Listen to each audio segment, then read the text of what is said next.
Hello, ನಮಸ್ತೆ ಎಲ್ರಿಗೂ. ಎಲ್ಲ ಹೇಗಿದ್ದೀರಾ?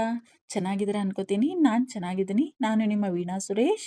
ಎಲ್ಲರಿಗೂ ನನ್ನ ಕಾರ್ಯಕ್ರಮವಾದ ಕಥಾ ಸರಣಿ ರಾಗಸುಧೆ ಜೊತೆ ಕಾರ್ಯಕ್ರಮಕ್ಕೆ ಆತ್ಮೀಯ ಸ್ವಾಗತ. ನೋಡ್ತಾ ಇರೋರು, ಕೇಳ್ತಾ ಇರೋರು ಎಲ್ಲರೂ ತಪ್ಪದೆ ಸಬ್ಸ್ಕ್ರೈಬ್ ಮಾಡ್ಕೊಳ್ಳಿ. ಹಾಗೆ ಲೈಕ್ಸು, ಕಮೆಂಟ್ಸು ಕೊಡೋದನ್ನು ಮರಿಬೇಡಿ ಪ್ಲೀಸ್. ಏನೋ ಬಹಳ ಗಡಿಬಿಡಿಯಿಂದ ಓಡಾಡುತ್ತಿದ್ದ ಜಾನಿ ಇವಳನ್ನು ಅಲ್ಲಿ ನೋಡಿ ಅವಳತ್ತ ಹೆಜ್ಜೆ ಹಾಕಿದ್ದ. ಎಂತ ಅಕ್ಕ ನೀವು ಇಲ್ಲಿ? ನಮ್ಮ ಬಂಗಾರಿ ಅಪ್ಪ ಅವರು ಎಲ್ಲಿ ಎಂದಿದ್ದ ಅವಳತ್ತ ನೋಡಿ. ಅವರಿಬ್ಬರನ್ನೇ ಹೊರಗೆ ಬಿಟ್ಟಿದ್ದು ಗೊತ್ತಾದರೆ ಉಂಟಲ್ಲ, ಅಣ್ಣ ಪಕ್ಕಾ ಬೈತಾನೆ ಎಂಬ ಚಿಂತೆ ಅವನಿಗೆ. ಹಾಂ ಸರ್, ನೀವಿಲ್ಲೇ ಸಿಕ್ರಲ್ಲ, ಬಚಾವಾದೆ. ಇಲ್ಲಾಂದಿದ್ರೆ ಈ ಸಾಮ್ರಾಜ್ಯದಲ್ಲಿ ನಿಮ್ಮನ್ನು ಹುಡುಕೋಷ್ಟೊತ್ತಿಗೆ ನನ್ನ ಜೀವನ ಪಾವನ ಆಗೋಗಿರೋದು. ಅಂದಂಗೆ ಸರ್, ನನ್ನ ಅಂಕಲ್ಲೇ ಕಳಿಸಿದ್ದು. ನೀವು ಇನ್ನು ಕಾಲು ಗಂಟೆ ಬಿಟ್ಟು ಅಲ್ಲಿ ಬರಬೇಕಂತೆ. ಆಯುಷ್ ಸರ್ ಎಲ್ಲಿದ್ದಾರೆ ಸರ್? ಇದಾರಾ ಇಲ್ಲ ಆಫೀಸಿಗೆ ಹೋಗಿದಾರಾ? ಅವರನ್ನು ಕೇಳಿಕೊಂಡು ನಕ್ಷತ್ರದಿಂದ ಯಾರೋ ಬಂದಿದ್ದಾರೆ, ಅದಕ್ಕೆ ನನ್ನ ನೋಡ್ಕೊಂಡು ಬಾ ಅಂತವ ಅಂಕಲ್ ಕಳಿಸಿದ್ರು. ಎಲ್ಲಿ ಸರ್ ಆಯುಷ್ ಸರು ಎಂದು ಕೇಳಿದ್ದಳು ಕುಂಕುಮ. ಓಹೋ ಹೌದಾ, ಹಂಗಂದಿದ್ದ ಅಪ್ಪ ಅವರು. ಅಡ್ಡಿ ಇಲ್ಲ ಮಾರೈತಿ, ನಾ ಹೋಗ್ತೆ ಇನ್ನು ಕಾಲು ಗಂಟೆ ಬಿಟ್ಟು. ಎಂತ ಅಣ್ಣನ? ಅವನ ರೂಮಿನಲ್ಲೇ ಇದ್ದಾನೆ. ಅಯ್ಯೋ, ಬಂದ ಕೆಲಸವೇ ಮರೆತು ಹೋಯಿತಲ್ಲ. ಅಲ್ಲಿ ಮೇಲೆ ಅವರ ರೂಮ್ ಗೊತ್ತುಂಟಲ್ಲ, ಅಲ್ಲಿ ಹೋಗಿ ನನಗೆ ಭಯಂಕರ ಕೆಲಸ ಉಂಟು ಎಂದವನೇ ಗಡಿಬಿಡಿಯಿಂದ ನಡೆದಿದ್ದ ಜಾನಿ. ಇದೇನು ಹಿಂಗೆ ಅನ್ಬಿಟ್ಟೋದ್ರು ಇವರು? ನಾನು ಈಗ ದೊರೆನ ಹುಡಿಕೊಂಡು ಅವರ ರೂಮಿಗೆ ಹೋಗ್ಬೇಕಾ? ದೇವುಡ, ನಂದು ಅದೇನು ಹಣೆ ಬರನೋ ಕಾಣೆ. ಎಲ್ಲ ಗ್ರಾಚಾರನೂ ನನಗೆ ಬಂದು ಒಕ್ಕರಿಸ್ತದೆ. ಥತ್, ಈಗ ಈ ದೊರೆ ಹತ್ರ ಅದೇನೇನು ಕೇಳಿಸ್ಕೋಬೇಕೋ, ಅವರ ಬಾಯಿಂದ ಅದೇನೇನು ಕೇಳಬೇಕೋ ಎಲ್ಲ ನನ್ನ ಕರ್ಮ. ಹಣೆಯ ಬರಹಕ್ಕೆ ಪರಿತಪಿಸುತ್ತಾ ಗೊಣಗುತ್ತಲೇ ಮಹಡಿಯ ಮೆಟ್ಟಿಲು ಹತ್ತಿ ಆಯುಷ್ನ ರೂಮಿನ ಹೊರಗೆ ಬಂದು ನಿಂತು ಉಗುಳು ನುಂಗಿದ್ದಳು. ಬಾಗಿಲನ್ನ ನಾಕ್ ಮಾಡಲು ಹಿಂದೆ ಮುಂದೆ ನೋಡುವ ಪರಿಸ್ಥಿತಿ ಅವಳದು. ಅದ್ಯಾಕೋ ಎದೆ ಧವಗುಟ್ಟಿತ್ತು ಹುಡುಗಿಗೆ. ಆದರೂ ಅನಿವಾರ್ಯ. ಬಾಗಿಲ ಮೇಲೆ ಸಣ್ಣದಾಗಿ ನಾಕ್ ಮಾಡಿದವಳಿಗೆ ಆಶ್ಚರ್ಯವಾಗಿತ್ತು. ಎದೆ ಮೇಲೆ ಕೈಯಿಟ್ಟು ಕಣ್ಣರಳಿಸಿದ್ದಳು ಹುಡುಗಿ. ದೇವುಡ, ಇದೇನಿದು? ನಾನು ಬಡಿತಿದ್ದಂಗೆಯ ಬಾಗಿಲು ಓಪನ್ನೇ ಆಯ್ತದಲ್ಲ. ಹಂಗಾರೆ ದೊರೆ ರೂಮಾಗಿಲ್ವೇನೋ? ಆಗ್ಲೇ ಆಫೀಸಿಗೆ ಹೋಗವ್ರ ಹಿಂಗೆ ಎಂದುಕೊಂಡವಳು. ಏ, ಹಂಗೇನಾರ ಹೋಗಿದ್ದಿದ್ರೆ ಜಾನಿ ಸರ್ಗೆ ಗೊತ್ತಾಗದೇ ಇರುತ್ತಾ? ಅವರೇ ತಾನೇ ಹೇಳಿದ್ದು ಅಣ್ಣ ಮೇಲೆ ರೂಮಲ್ಲವ್ರೆ ಅಂತವ. ಯಾವುದಕ್ಕೂ ಒಂದ್ಸಲ ರೂಮಿಗೆ ಹೋಗಿ ನೋಡ್ಕೊಂಡೇ ಬತ್ತೀನಿ, ಯಾವುದಕ್ಕೂ ಇರಲಿ ಎಂದುಕೊಂಡವಳು ನಿಧಾನಕ್ಕೆ ರೂಮಿನ ಒಳಗಡೆ ಹೆಜ್ಜೆ ಇಟ್ಟಿದ್ದಳು. ನಿಶ್ಶಬ್ದ ತಾಂಡವವಾಡುತ್ತಿದೆ ಆ ವಿಶಾಲವಾದ ರೂಮಿನ ತುಂಬೆಲ್ಲ. ಸುತ್ತಲೂ ನೋಡುತ್ತಾ ಹೆಜ್ಜೆ ಹಾಕುತ್ತಿದ್ದಾಳೆ ಕುಂಕುಮ. ಅಲ್ಲ, ಜಾನಿ ಸರ್ ನೋಡಿದ್ರೆ ದೊರೆ ರೂಮಿನಾಗೆ ಅವರೇ ಅಂತವ್ರೆ. ಈ ಆಸಾಮಿ ನೋಡಿದ್ರೆ ಎಲ್ಲೂ ಕಾಣಿಸ್ತಾನೆ ಇಲ್ವಲ್ಲ. ಎಲ್ಲಿ ಮಂಗಮಾಯ ಆಗೋದ್ರು ಹಂಗಾರೆ ಎಂದು ಮಣಗುಟ್ಟುತ್ತಲೇ ಬಾತ್ರೂಮಿನತ್ತ ನಡೆದು ಅಲ್ಲಿಯೂ ಒಂದು ಸಲ ನೋಡಿದಳು ಹುಡುಗಿ. ಇಲ್ಲೂ ಇಲ್ವಲ್ಲ ಸಾಮ್ರಾಟ್ರು. ಹಂಗಾರೆ ಅವರು ನಕ್ಷತ್ರಕ್ಕೆ ಹೋಗಿರ್ತಾರೆ. ಜಾನಿ ಸರ್ಗೆ ಗೊತ್ತಾಗಿರ್ಲಿಕ್ಕಿಲ್ಲ. ಬುಡು ಅತ್ಲಾಗೆ, ನಾನು ಹೋಗ್ಬಿಟ್ಟು ಅಂಕಲ್ ಹತ್ರ ಹಂಗೆ ಹೇಳ್ತೀನಿ. ಒಂದ್ಸಲ ಕಾಲ್ ಮಾಡಿ ಕೇಳಲಿ ಬೇಕಾರೆ ಅಲ್ವಾ? ಹೌದು, ಅದೇ ಸರಿ ಎಂದುಕೊಂಡವಳು ರೂಮಿನ ಬಾಗಿಲಿನತ್ತ ಹೆಜ್ಜೆ ಹಾಕಿದ್ದಳು. ತಿರುಗಿ ಏನೋ ಒಡೆದ ಶಬ್ದ ಬೆಚ್ಚಿ ಬಿದ್ದಿದ್ದಳು ಕುಂಕುಮ. ಏನ್ ಶಬ್ದ ಇದು? ಏನೋ ಬಿದ್ದು ಒಡೆದಂಗೆ ಕೇಳಿಸ್ತು. ಇಲ್ಲೇ ಎಲ್ಲಿಂದಾನೋ ಬಂದಂಗಿತ್ತಲ್ಲ ಶಬ್ದ. ಹಂಗಾರೆ ಯಾರೋ ಅವರೇ ಇಲ್ಲಿ. ಆದ್ರೆ ಎಲ್ಲಿ? ನನ್ನ ಕಣ್ಣಿಗಂತೂ ಯಾರೂ ಕಾಣಿಸ್ತಾ ಇಲ್ವಲ್ಲ. ಇಲ್ಲೆಲ್ಲಾರೂ ಮತ್ತೊಂದು ರೂಮ್ ಇದೆಯಾ? ನೋಡೇ ಬಿಡುವ ಎಂದುಕೊಂಡವಳು ಹೊರಗೆ ಹೋಗುವ ತನ್ನ ನಿರ್ಧಾರ ಬದಲಿಸಿ ಮತ್ತೆ ಸುತ್ತಲೂ ನೋಡತೊಡಗಿದ್ದಳು. ಒಂದು ಕಡೆ ಏನೋ ಇರುವಂತೆ ಅನ್ನಿಸಿ ಅತ್ತ ನಡೆದಿದ್ದವಳಿಗೆ ಕಂಡಿದ್ದು ಬಾಗಿಲು. ಆದರೆ ಅದು ಮಾಮೂಲಿ ಬಾಗಿಲಾಗಿರಲಿಲ್ಲ, ಸ್ಲೈಡಿಂಗ್ ಡೋರ್ ಆಗಿತ್ತು. ಅದಕ್ಕೆ ಅವಳಿಗೆ ಅಷ್ಟು ಸುಲಭವಾಗಿ ಕಣ್ಣಿಗೆ ಕಂಡಿರಲಿಲ್ಲ. ದೇವುಡ, ಈ ಅರಮನೆಯಾಗೆ ಇನ್ನೂ ಏನೇನು ಸೀಕ್ರೆಟ್ಗಳು ಇದಾವೋ? ಬಾಗ್ಲ ಇದು ಎಂದುಕೊಂಡು ನಿಧಾನವಾಗಿ ಅದನ್ನು ಸರಿಸಿ ಒಳಗೆ ಇಣುಕಿದವಳಿಗೆ ಕಣ್ಣು ಕತ್ತಲಿಟ್ಟಂತಾಗಿತ್ತು.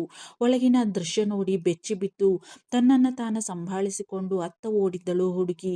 ನೆಲದ ಮೇಲೆಲ್ಲ ರಕ್ತ, ಗಾಜಿನ ಚೂರುಗಳು. ಸರ್, ಇದೇನು ಮಾಡ್ಕೊಂಡ್ರಿ? ಇಷ್ಟೊಂದು ರಕ್ತ ಸುರಿತಾ ಇದೆಯಲ್ಲ ಸರ್. ಛೇ, ಏನಾಗದೆ ನಿಮಗೆ ಎನ್ನುತ್ತಾ ರಕ್ತ ಸುರಿಯುತ್ತಿದ್ದ ಕೈಯನ್ನು ತನ್ನ ಕೈಗೆ ತೆಗೆದುಕೊಂಡು ತಕ್ಷಣಕ್ಕೆ ಅಲ್ಲೇನೂ ಮಾಡಲು ತೋಚದೆ ತನ್ನ ಕತ್ತಿಗೆ ಸುತ್ತಿಕೊಂಡಿದ್ದ ವೇಲನ್ನೇ ಅವನ ಕೈಗೆ ಸುತ್ತಿದ್ದಳು ಕುಂಕುಮ. ಕಣ್ಣು ಯಾಕೋ ತುಂಬಿ ಬಂದಿತ್ತು ಅವಳಿಗೆ, ಅವಳ ಅರಿವಿಗೂ ಬಾರದಂತೆ. ಕೆಂಪಡರಿದ ಕಂಗಳಿಂದ ತನ್ನ ಮುಂದಿದ್ದ ಹುಡುಗಿಯನ್ನೇ ನೋಡುತ್ತಾ ಬಾಕಿಯಾಗಿ ಬಿಟ್ಟಿದ್ದ ಆಯುಷ್ ಆಚಾರ್ಯ. ನಂತರ ಸರಕ್ಕನೆ ತನ್ನ ಕೈಯನ್ನು ಎಳೆದುಕೊಂಡಿದ್ದ. What are you doing here? ಏನ್ ಮಾಡ್ತಾ ಇದೀಯಾ ಇಲ್ಲಿ ನೀನು? ಯಾರು ಬರೋ ಕೇಳಿರೋದು ನಿಂಗೆ ಇಲ್ಲಿ? Stay away from me. ಮಾತುಗಳು ತೊದಲುತ್ತಿದ್ದವು.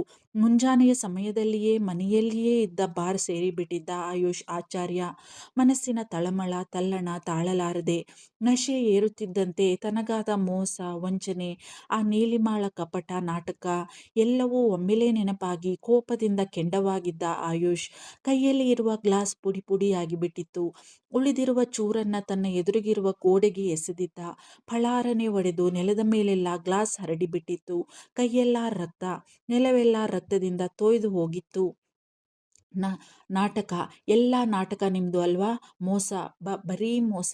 Get out from here. ನಾನೇನು ಪಾಪ ಮಾಡಿದ್ದೀನಿ? ಯಾಕೆ ಈ ಹಿಂಸೆ ನನಗೆ? ಅಮ್ಮ, ನೋವು. ನೋವಿನಿಂದ ಮುಖ ಕಿವುಚಿ ಕಣ್ಣು ಮುಚ್ಚಿ ಕುರ್ಚಿಗೆ ತಲೆಯಾನಿಸಿದ್ದ ಆಯುಷ್.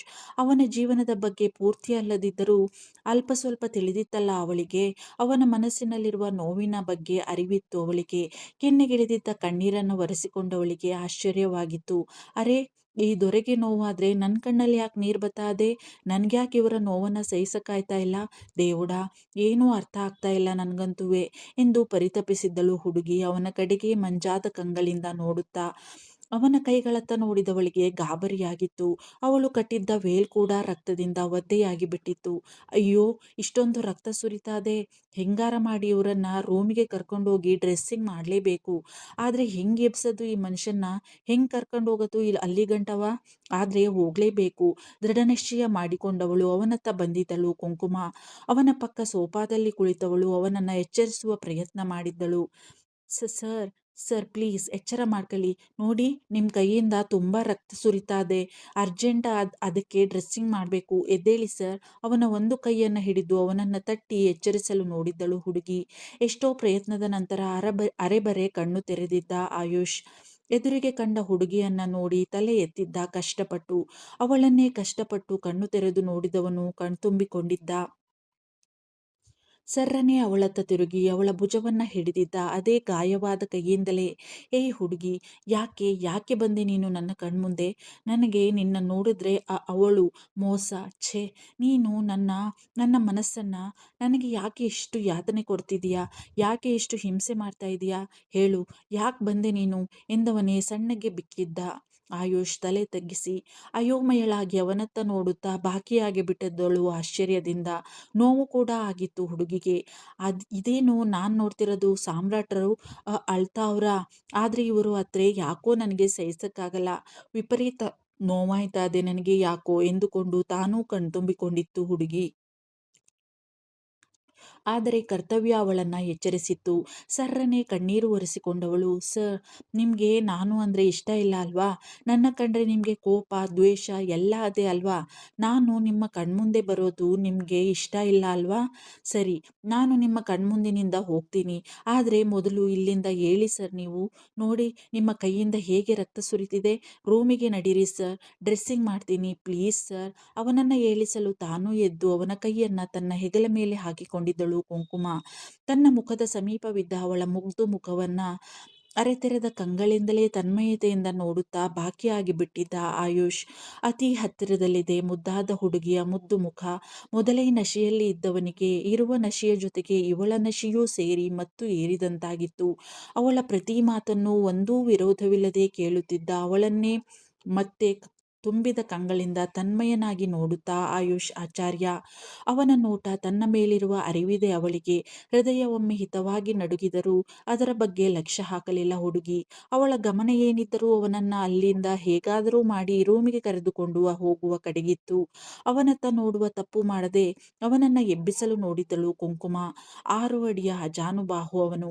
ಅವನ ಭಾರವನ್ನೆಲ್ಲ ಇವಳ ಮೇಲೆಯೇ ಬಿಟ್ಟು ಬಿಟ್ಟಿದ್ದ ನಶೆಯಲ್ಲಿ ಆಯುಷ್ ಹರಸಾಹಸಪಟ್ಟು ಅವನನ್ನ ಎಬ್ಬಿಸಿದ್ದಳು. ಅವಳ ಪುಣ್ಯ, ಅವನ ಗಮನವೆಲ್ಲ ಅವಳನ್ನ ನೋಡುವುದರಲ್ಲೇ ಇತ್ತು. ಮೇಲಾಗಿ ನಶೆಯಲ್ಲಿ ತೇಲಾಡುತ್ತಿದ್ದ. ಇಲ್ಲದಿದ್ದರೆ ಅವಳ ಯಾವ ಪ್ರಯತ್ನಕ್ಕೂ ಜಗ್ಗುವ ಆಸಾಮಿಯೇ ಆಗಿರಲಿಲ್ಲ ಅವನು. ಅವಳ ಎದುರಿಗೆ ನಿಂತವನಿಗೆ ಸರಿಯಾಗಿ ನಿಲ್ಲುವುದಕ್ಕೂ ಸಾಧ್ಯವಾಗುತ್ತಿಲ್ಲ. ತಲೆಯನ್ನ ಕಷ್ಟಪಟ್ಟು ಎತ್ತುತ್ತಿದ್ದ ಆಯುಷ್ ಅವಳನ್ನ ನೋಡುವ ತೀವ್ರವಾದ ಬಯಕೆಯನ್ನ ತಾಳಲಾರದೆ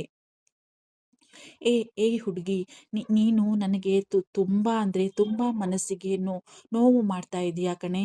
ಯಾಕೆ ಇಷ್ಟು ಹಿಂಸೆ ಕೊಡ್ತಾ ಇದೀಯಾ ಹೇಳು.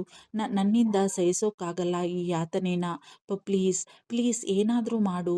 ಹುಚ್ಚು ಹುಚ್ಚು ಹಿಡಿದು ಬಿಡುತ್ತೇನೋ ನನಗೆ ಅಂತ ಭಯ ಆಗ್ತಿದೆ ನನಗೆ. ಅಮ್ಮ.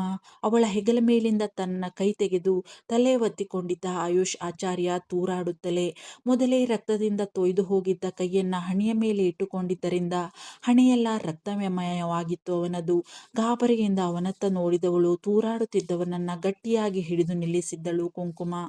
ಸರ್ ಸರ್ ಏನಾಗ್ತಾ ಇದೆ ನಿಮಗೆ? ಯಾಕೆ ಏನೇನೋ ಮಾತಾಡ್ತಾ ಇದ್ದೀರಾ? ನಾನು ಯಾವಾಗ ಹಿಂಸೆ ಕೊಟ್ಟೆ ನಿಮಗೆ? ನೀವೇ ತಾನೇ ನನಗೆ ಹಿಂಸೆ ಮಾಡ್ತಿರೋದು. ನೀವು ಬೆಳಗ್ಗೆನೇ ರಾಮರಸವ ಪುಟ್ಕೊಂಡಿದ್ದೀರಾ ಹೊಟ್ಟೆಗೆ, ಅದಕ್ಕೆ ಏನೇನೋ ಮಾತಾಡ್ತಾ ಇದ್ದೀರಾ. ಜ್ವರ ಏನಾರ ಬಂದಿದ್ಯಾ ಸರ್? ತಲೆ ನೋಯ್ತಾ ಇದೆಯಾ ಎನ್ನುತ್ತಾ ಅವನ ಹಣೆಯ ಮೇಲೆ ಕೈ ಇಟ್ಟಿದ್ದಳು ಹುಡುಗಿ. ಕಣ್ಮುಚ್ಚಿ ಅವಳ ಸ್ಪರ್ಶದ ಬಿಸುಪನ್ನ ಆಸ್ವಾದಿಸುತ್ತಿದ್ದವನು ಥಟ್ಟನೆ ಅವಳ ಕೈ ಹಿಡಿದು ಅವಳನ್ನ ತನ್ನತ್ತ ಎಳೆದುಕೊಂಡಿದ್ದ. ಅವಳ ಮುಖದತ್ತ ತನ್ನ ಮುಖ ತಂದು ಅವಳನ್ನೇ ಮತ್ತು ತುಂಬಿದ ಕಂಗಳಿಂದ ಕ್ಷಣಕಾಲ ದಿಟ್ಟಿಸಿದವನು ತನ್ನ ಕೈಯನ್ನ ಅವಳ ಕಿವಿಯತ್ತ ಕೊಂಡೊಯ್ದಿದ್ದ. ಆಯುಷ್ ತನ್ನ ಎರಡೂ ಕೈಗಳಿಂದ ತೊಟ್ಟಿದ್ದ ಸ್ಕರ್ಟನ್ನ ಮುದ್ದೆ ಮಾಡುತ್ತಾ ಕಂಗಳನ್ನ ಗಟ್ಟಿಯಾಗಿ ಮುಚ್ಚಿ ಉಸಿರು ಹಿಡಿದು ನಿಂತು ಬಿಟ್ಟಿದ್ದಳು ಹುಡುಗಿ. ಅವನ ಬಿಸಿಯುಸಿರಿನ ಶಾಖಕ್ಕೆ ನಡುಗುತ್ತಾ ಅವಳ ದುಂಡುಗೆನ್ನೆ ತನಗೆ ಕಾಣಿಸದಂತೆ ಮರೆ ಮಾಡಿದ್ದ. ಅವಳ ಮುಂಗುರುಳನ್ನ ನಿಧಾನವಾಗಿ ಅದೇ ಗಾಯವಾದ ಕೈಯಿಂದಲೇ ಅವಳ ಕಿವಿಯ ಹಿಂದೆ ಸಿಕ್ಕಿಸಿದ್ದ ತನ್ಮಯತೆಯಿಂದ. Ayush, please open your eyes. I like your eyes very much. Beautiful eyes you have. ಪಿಸುಗುಟ್ಟಿದ್ದ ತನ್ಮಯನಾಗಿ ಮೃದುವಾಗಿ ಅವಳ ನುಣುಪುಗೆನ್ನೆಯನ್ನ ಸವರುತ್ತಾ ಥಟ್ಟನೆ ಕಣ್ಣು ಬಿಟ್ಟು ಅವನತ್ತ ಕಣ್ಣರಳಿಸಿ ನೋಡುತ್ತಾ ಅವನ ಕಣ್ಣಲ್ಲಿದ್ದ ಬಯಕೆಯ ಭಾವಕ್ಕೆ ಬೆಚ್ಚಿದ್ದಳು ಹುಡುಗಿ. ಸರ್ ನಡೀರಿ ಸರ್, ನಿಮ್ಮ ಕೈಗೆ ಗಾಯ ಆಗಿದೆ, ಅದಕ್ಕೆ ಡ್ರೆಸ್ಸಿಂಗ್ ಮಾಡಬೇಕು. ಆಮೇಲೆ ನಾನು ಅಂಕಲ್ ಹತ್ರ ಹೋಗಬೇಕು ಸರ್. ಪ್ಲೀಸ್ ನಡೀರಿ ಸರ್ ಎಂದು ಅವನಿಂದ ದೂರ ಸರಿದು ಅವನ ತೋಳು ಹಿಡಿದಿದ್ದಳು ಕುಂಕುಮ.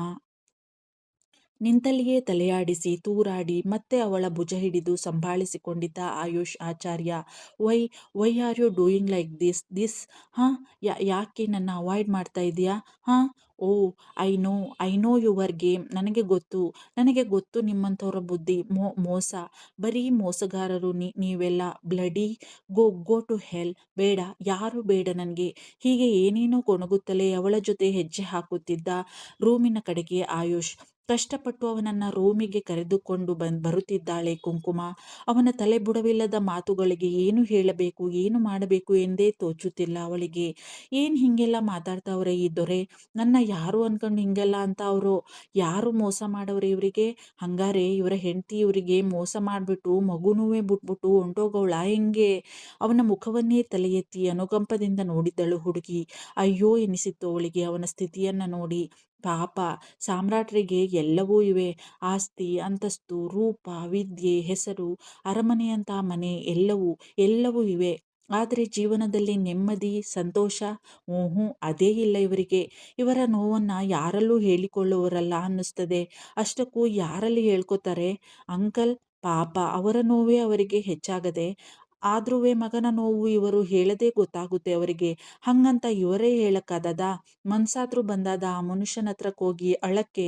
ಮತ್ತೆ ಯಾರವರೇ ಹೇಳ್ಕೊಳಕ್ಕೆ ದೊರೆಗೆ? ಹೆಂಡತಿ ಅವರು ಇವರ ಹತ್ರ ಇಲ್ಲ ಅನ್ನಿಸ್ತದೆ. ಅದಕ್ಕೆಯ ಎಲ್ಲ ನೋವು ಸಂಕಟನ ಒಳಗೆ ಮುಚ್ಚಿಟ್ಕೊಂಡವ್ರೆ. ಒಳಗೊಳಗೆ ಎಷ್ಟು ನೋವು ಅನುಭವಿಸ್ತಾರೋ ಅದೆಲ್ಲ ಈಗ ಹೊಟ್ಟೆಯೊಳಗಿನ ಪರಮಾತ್ಮನ ಕೃಪೆಯಿಂದ ಹೊರಗೆ ಬರ್ತಾದೆ. ಅವನಿಗೆ ಹೆಂಡತಿ ಇರಬಹುದು ಎಂಬ ಭಾವನೆ ಯಾಕೋ ಸಹ್ಯವಾಗಲಿಲ್ಲ ಅವಳಿಗೆ. ಮನಸ್ಸಿಗೆ ಒಂದು ರೀತಿಯ ಕಿರಿಕಿರಿ ಆದಂತಾಗಿತ್ತು. ತಲೆ ಒದರಿ ಮತ್ತೆ ಅವನ ಮೇಲೆಯೇ ನೋಟ ನೆಟ್ಟಿದ್ದಳು ಹುಡುಗಿ. ಅವನು ಏನೇನೋ ಗೊಣಗುತ್ತಲೇ ತೂರಾಡುತ್ತಾ ಹೆಜ್ಜೆ ಹಾಕುತ್ತಿದ್ದ ಅವಳ ಹೆಗಲು ಬಳಸಿ ಅವಳ ಸನಿಹ ಸ್ಪರ್ಶ ಎಲ್ಲವೂ ಅಂತಹ ಸ್ಥಿತಿಯಲ್ಲೂ ಅವನಿಗೆ ಒಂದು ರೀತಿಯ ನೆಮ್ಮದಿ ನೀಡಿದ್ದವು. ನನಗೂ ಯಾರೋ ಇದ್ದಾರೆ, ನನ್ನವರು, ನನ್ನ ಕಾಳಜಿ ಮಾಡುವವರು ಎನ್ನುವ ಭಾವ ಒಬ್ಬ ಮನುಷ್ಯನಿಗೆ ಎಂತಹ ನೆಮ್ಮದಿಯನ್ನ ನೀಡಬಲ್ಲದು ಎಂಬುದು ಒಂಟಿತನ ಅನುಭವಿಸಿದವರಿಗೆ ಅಷ್ಟೇ ಗೊತ್ತು. ಈಗಿನ ಅವನ ಮನಸ್ಥಿತಿಯೂ ಅದೇ. ಅವನ ರೂಮಿನ ವಿಶಾಲವಾದ ಪಲ್ಲಂಗದ ಹತ್ತಿರ ಅಂತೂ ಇಂತೂ ಅವನನ್ನ ನಡೆಸಿಕೊಂಡು ಬರುವಲ್ಲಿ ಯಶಸ್ವಿಯಾಗಿದ್ದಳು ಕುಂಕುಮ. ಸರ್, ನೀವು ಇಲ್ಲೇ ಕೂತಿರಿ, ನಾನು ಹೋಗಿ ಫಸ್ಟ್ ಏಡ್ ಬಾಕ್ಸ್ ತಗೊಂಡು ಬರ್ತೀನಿ ಎಂದು ಅವನನ್ನ ಕಾಟ್ ಮೇಲೆ ಕೂರಿಸುವ ಪ್ರಯತ್ನ ಮಾಡಿದ್ದಳು ಹುಡುಗಿ. ಅವಳ ಹೆಗಲನ್ನ ಬಳಸಿಯೇ ಇದ್ದಿದ್ದನಲ್ಲ. ಅವಳನ್ನ ಎಳೆದುಕೊಂಡೇ ಕಾಟಿನ ಮೇಲೆ ಮಲಗಿಬಿಟ್ಟಿದ್ದ ಆಯುಷ್. ಅವನು ಎಳೆದ ರಭಸಕ್ಕೆ ಸೀದಾ ಹೋಗಿ ಮಲಗಿದ್ದವನ ಹರವಾದ ಎದೆಗೆ ಒರಗಿದ್ದಳು ಕುಂಕುಮ. ಅವಳ ತುಟಿಗಳು ಅವನ ಒರಟು ಕೆನ್ನೆಗೆ ಸೋಕಿದ್ದವು ಅಚಾನಕ್ಕಾಗಿ. ಒಮ್ಮೆಲೇ ಆದ ಘಟನೆಯಿಂದ ಉಸಿರಾಡುವುದು ಕೂಡ ಮರೆತಂತಾಗಿತ್ತು ಹುಡುಗಿಗೆ. ಅವನ ತೋಳುಗಳು ಅವಳ ಬೆನ್ನ ಸುತ್ತ ಬಳಸಿದ್ದವು. ಈಗಂತೂ ಅವನು ಅವನಾಗಿಯೇ ಇರಲಿಲ್ಲ. ಅವನ ಉಸಿರಾಟದ ವೇಗ ಜಾಸ್ತಿಯಾಗಿತ್ತು. ಅವಳ ಬೆನ್ನು ಬಳಸಿದ್ದ ಅವನ ತೋಳ ಹಿಡಿತ ಬಿಗಿಯಾಯಿತು. ಅವನ ಎದೆಬಡಿತದ ವೇಗ, ಅವನ ಬಿಸಿಯುಸಿರಿನ ತಾಪ ಎಲ್ಲವೂ ಅವಳ ಅರಿವಿಗೂ ಬಂದಿತ್ತು. ಗಾಬರಿಯ ಜೊತೆಗೆ ಏನೂ ಅರಿಯದ ಭಾವ ಅವಳ ಮೈಮನಸ್ಸಿನಲ್ಲಿ. ಅವನ ನೋಟ ಅವಳನ್ನ ಬಿಟ್ಟು ಕೊಂಚ ಕೂಡ ಆಚೀಚೆ ಸರಿಯುತ್ತಿಲ್ಲ. ಆ ನೋಟದಲ್ಲಿನ ಭಾವ ಬೆಚ್ಚಿ ಬೀಳಿಸುತ್ತಿತ್ತು ಅವಳನ್ನ ಮತ್ತೆ ಮತ್ತೆ. ಅವನ ಹಿಡಿತದಿಂದ ಬಿಡಿಸಿಕೊಳ್ಳಲು ಕೊಸರಾಡಿದ್ದಳು ಈಗ ಹುಡುಗಿ. ಊಹು, ಅವನ ಹಿಡಿತ ಮತ್ತಷ್ಟು ಬಿಗಿಯಾಯಿತೇ ಹೊರತು ಸಡಿಲಿಸಲಿಲ್ಲ ಅವನು. ಸರ್, ಬಿಡಿ ಬಿಡಿ ನನ್ನ, ನಾನು ನಾನು ಹೋಗ್ಬೇಕು, ಪ್ಲೀಸ್ ಬಿಡಿ ಸರ್, ಉಸುರಿದ್ದಳು ಸಣ್ಣದಾಗಿ ಕುಂಕುಮ. ಅವಳಿಗೂ ಇದೆಲ್ಲವೂ ಹೊಸದು.